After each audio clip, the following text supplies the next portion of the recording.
about a problem with a piece of household equipment. First, you have some time to look at questions 1 to 7.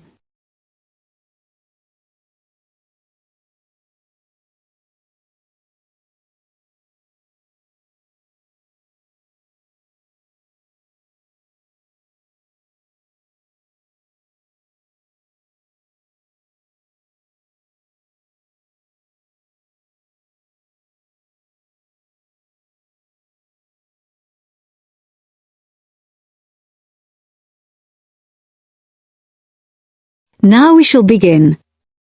You should answer the questions as you listen, because you will not hear the recording a second time. Listen carefully and answer questions 1 to 7. Hello, Sinclair Electrical Services, Kevin speaking. Oh, good morning. I believe you do television repairs. That's right, we do. Well, my television's not working, but I don't have a car. Can you come round to see it? That shouldn't be a problem. Good. Can I just take a few details then? Certainly. So, if I could start with your name? Yes, it's Mrs. Douglas. Douglas? It's double S at the end, actually. OK, and the address? 135 Park Hill Avenue. In Somerton? That's right. And would you like my phone number? Yes, please. It's 765 482. 428? No, 82. OK, right. So, what's the problem with the television? Low volume. Even when you turn it up to maximum, it doesn't seem to make much difference. I mean, it's quite an old TV, but it's always worked perfectly well up to now. And the picture's okay. I did wonder. We had a power cut a couple of days ago, and it's not been right since then. I don't know if that could have affected it. It certainly might have something to do with it. Anyway, I'll come over and have a look. Can you tell me the make and model number by any chance? The number will be on the back of the TV. Yes, it's Schneider. That's SCHNEIDER. And the model number's, let me see. Yes, it's SVV5002. Right. Is that a fairly recent model? Not really. I got it 7 years ago. I remember the date because it was the year after I moved into this house, and that was 8 years ago. I hope you can fix it. I really don't want to buy another one. Before you hear the rest of the talk, you have some time to look at questions 8 to 10.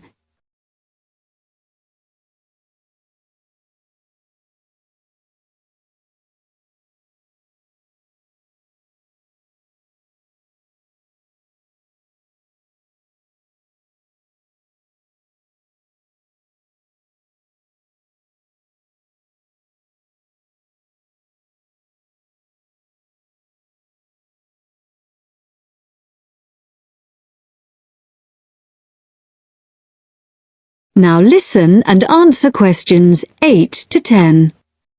Well, I'll see what I can do when I come round to the house to look at it. I think I know your road. Is it the one that's off the high street? That's right. The house is on the left if you're coming from the high street, just before the road bends to the right. I'm afraid it's getting harder and harder to park on the road, but if you drive on round the bend, you can usually find somewhere. That's all right. Now, let's see. When would it be convenient for me to come round? Well, as soon as possible, really. Well, what's today? Friday. I'm booked up today, and then we've got the weekend, so I'm afraid it looks like Monday morning's the earliest. You can't come tomorrow? Well, Saturday morning I'm in the showroom, and I don't work Saturday afternoon and Sunday. OK. I'll make sure I'm in. Oh, and one last thing. I wonder if you'd mind telling me how you heard about us. We've just opened a new web page, and we're interested to see how effective it is. No, I actually heard about you from the woman next door. She couldn't remember your number, but I looked it up in the phone book. Oh, right. It's always the best advertising, word of mouth. Right, OK. Thank you, Mrs. Douglas. Thank you. Goodbye. That is the end of part 1. You now have half a minute to check your answers.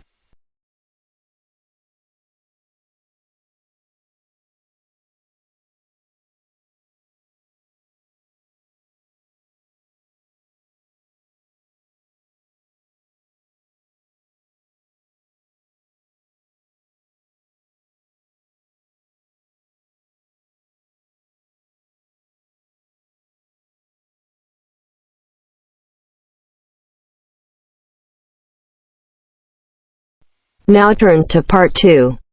Part 2. You are going to listen to a radio program about buying a house. First, you have some time to look at questions 11 to 15.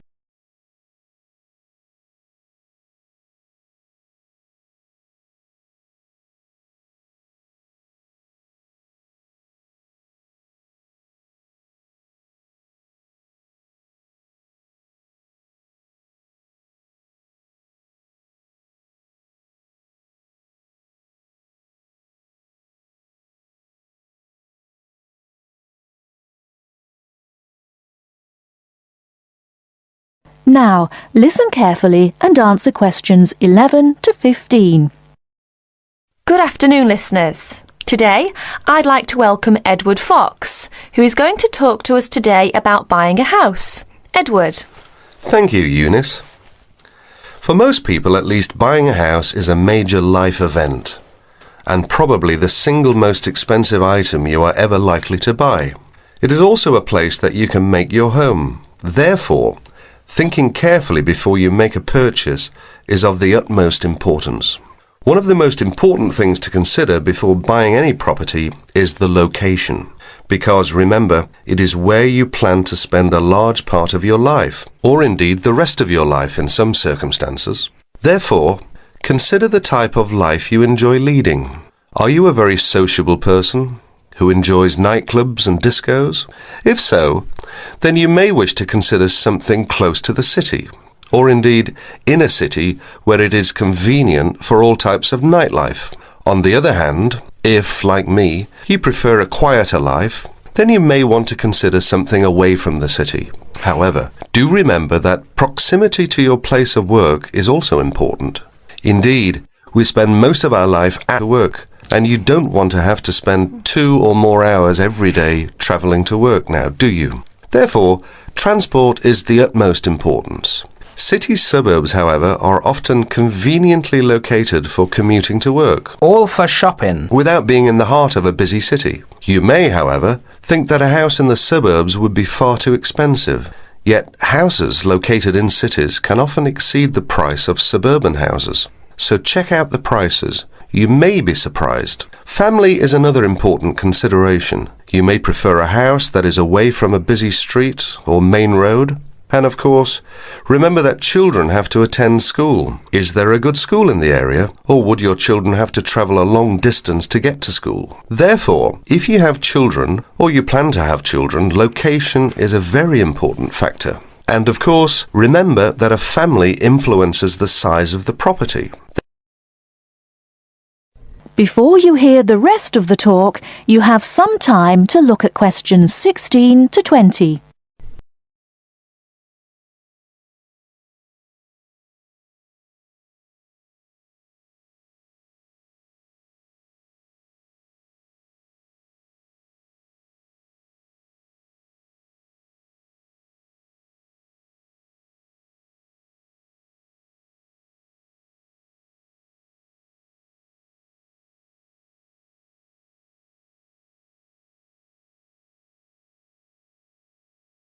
Now listen and answer questions 16 to 20. And of course, remember that a family influences the size of the property. There are, of course, various types of houses. There are detached houses which stand alone and are not joined by to another building. Then there are semi-detached houses, which, incidentally, are the most common, and for good reason. Because they are less expensive than detached houses, this is because they are, in fact, 2 houses joined together, and therefore take up less space. And finally, there are townhouses, which are many houses joined together to form a long row. But don't think that townhouses are less expensive than semi-detached houses. They rarely are. This is because they are usually built in cities where the prices of property is very expensive indeed. The age of property is another consideration. If you're considering buying an old house, beware. You may be faced with expensive repairs and renovation bills. So have the house thoroughly checked by a professional surveyor before you decide to buy. But then again, there are things you can look for yourself. Things such as the condition of the woodwork, especially doors and windows that can be expensive to replace. More importantly, make sure all the fixtures and fittings, things such as cupboards, sinks, taps, bathtubs, are all in good working order, because replacing kitchens and bathrooms can be a very costly business. And don't forget the garden. If the property has one, if you enjoy gardening, then fine. But if you don't enjoy gardening, then you may prefer a small garden as opposed to a big one. But even if you do enjoy gardening, it is important to remember that gardens take up a lot of your time. So keeping a garden in good order may be very difficult if you work long hours. One final thing is the general feel of the place. Does it have a good atmosphere? And most importantly of all, would you feel comfortable living there? Thank you, Edward. But I'm afraid that's all we have time for today. But I'll be back next Wednesday when my guest speaker will be talking about buying a computer. So until then, bye for now. That is the end of part 2. You now have half a minute to check your answers.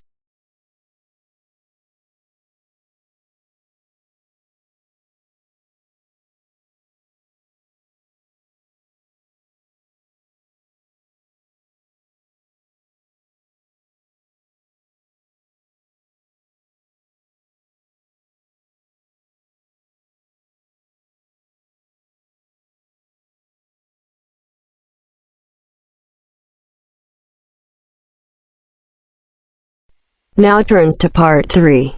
Part 3. You will now hear a radio talk on agricultural regulations. First, you have some time to look at questions 21 to 25.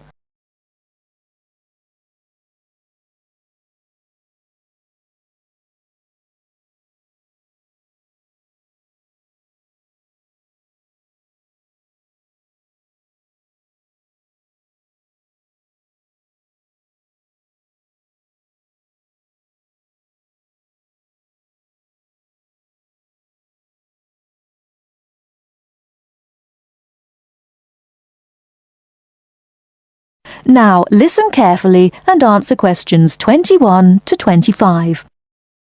Could there be clearer proof of the arrogance and indifference of those who are supposed to keep our food safe than the muzzling of John Verrill? Agriculture is a business, true, and businesses have to make money.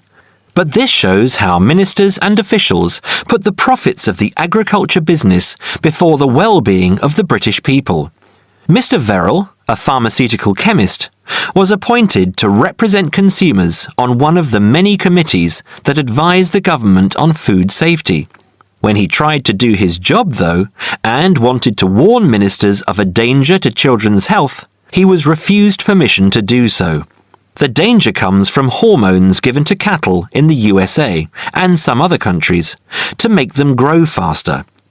They speed up the animal's development to maturity, thus making meat production more profitable. There have, however, long been fears that the hormones have horrendous effects on the people who eat them, causing diseases as serious as cancer. Once these hormones were used on British cattle too, but over 20 years ago they were banned in Europe for being too dangerous. Indeed, so concerned is the European Union that it banned imports of hormone-fed beef years ago, much to the fury of the US government, which wants to sell it all over the world. Several years ago, the USA and Canada asked the World Trade Organization to declare the ban illegal and to punish Europe for failing to lift it. The WTO, with its long record of refusing to let environmental or safety concerns interfere with trade, agreed, imposing fines of more than $120 million a year on the EU for its refusal to back down. The British government now backs the Americans, claiming that there is no proof that hormone-fed beef does any harm. This is where Mr. Verrill comes in. He is very angry with the government, especially as their claim comes out just after a Danish study shows that growth hormones are 200 times more dangerous than was previously thought. Worried by these findings, Mr. Verrill spoke to government representatives, who did nothing. Before you hear the rest of the talk, you have some time to look at questions 26 to 30.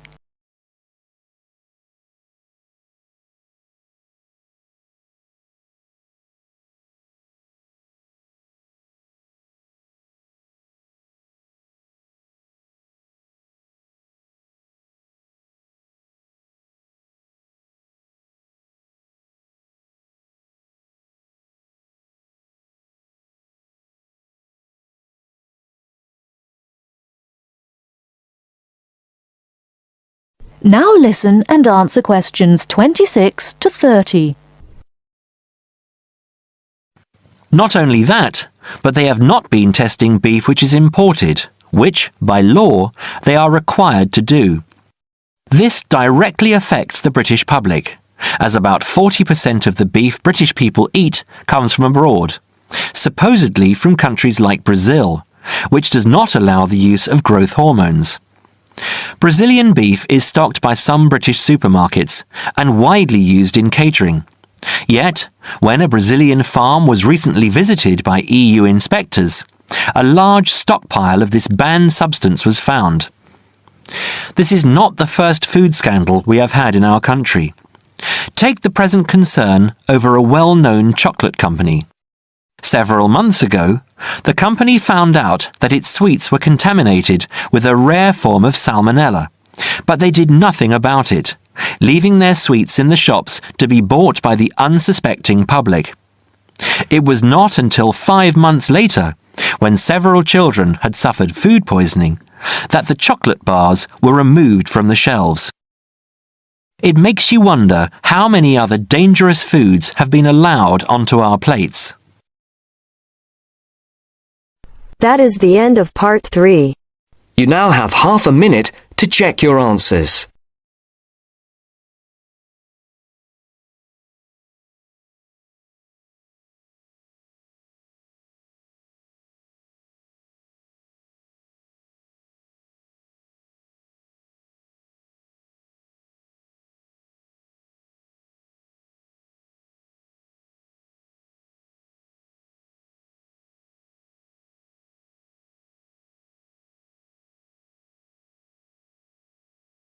Now turns to part 4. Part 4. You will hear a talk about the pitfalls and pleasures of being a postgraduate student. First, you have some time to look at questions 31 to 37.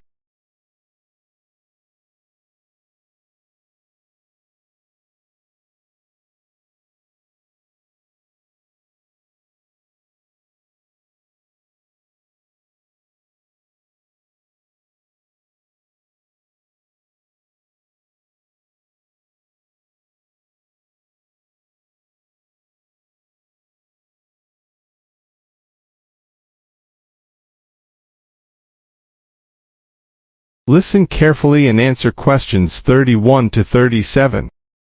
Postgraduates are about as easy to define as catching steam in a bucket. Courses can be vocational, for training, as research, as a preparation for research, or a combination of these. Also, you can choose between full-time and part-time. Increasingly, the approach to postgraduate study is becoming modular. The vast majority of postgraduates are doing short, taught courses, many of which provide specific vocational training. Indeed, there has been a 400% increase in postgraduate numbers in Britain over the past 20 years. Current figures stand at just under 400,000. People undertake postgraduate study for many reasons. These may be academic, intellectual challenge, development of knowledge, vocational, training for a specific career goal, or only vague, drifting into further study. It is essential that you determine the reasons you want to become a postgraduate. If you have clear goals and reasons for studying, this will enhance your learning experience and help you to remain focused and motivated throughout your course. Where you study should be based on much more than the course you want to do. For some courses, you're likely to be there for several years, and it is important that you are happy living there. Check also what type of accommodation is available, and whether the institution provides any housing specifically for postgraduates. Choosing an institution and department is a difficult process. To determine quality, do not rely on the reputation of an institution, but find out what the ratings are from the most recent assessment exercises. Find out about the staff, their reputation, competence, enthusiasm, and friendliness. Visit the department if possible, and talk to existing postgraduates about their experience, satisfaction, comments, and complaints. Be very careful to check how they feel about their supervisors. Also, check what facilities are available, both at an institutional level, for example libraries, laboratory and computing facilities, and in the department, for example study room, desk, photocopying, secretarial support, etc. Everyone will have their own priorities here. I am always anxious to check the computer support available and regard it as slightly more important than library access. Your working environment and the support available to you plays an essential part in making your work as a postgraduate a positive experience. Life as a postgraduate can be very different to your other experiences of education.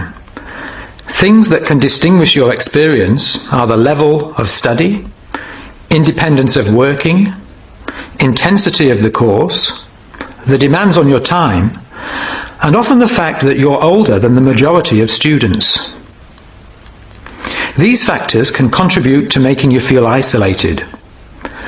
However, there are several ways you can make sure that this is either short-lived or does not happen at all. Many student unions have postgraduate societies that organise social events and may also provide representation for postgraduates to both the student union and the institution. Departments can also help to create a sense of identity and community, and often have discussion groups available. Don't be afraid to talk to staff about any difficulties you might be having. Of course, universities provide counselling services, but we have found that the best advice comes from talking to other postgraduates who may have faced similar difficulties. Look at questions 38 to 40.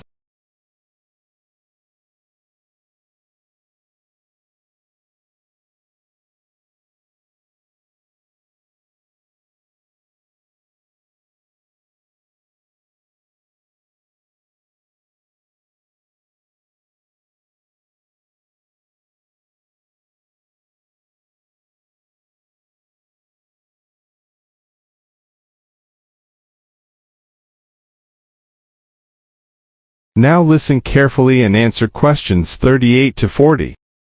Financial planning is essential, since the government excludes postgraduates from student loans, and it can be difficult to maintain your student status with banks.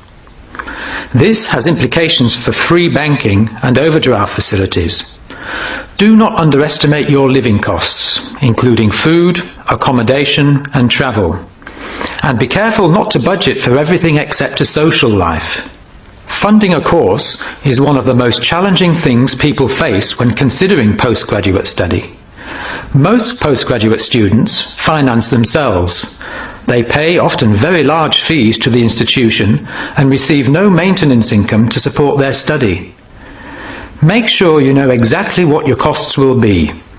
Institutions often hide extra fees, like laboratory costs, behind the headline fee rate advertised. Funding can come from various sources: research councils, charities, trust funds, institutional scholarships, local education authorities, and professional bodies and organisations all offer various levels of funding.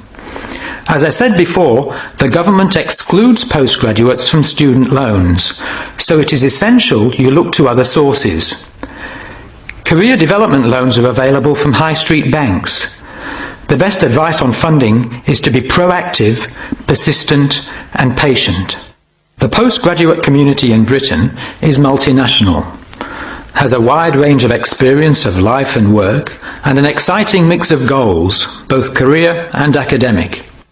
Being a postgraduate student should be a productive and fulfilling thing to do, and you will become part of a diverse and motivated social group. That is the end of part 4. You now have half a minute to check your answers.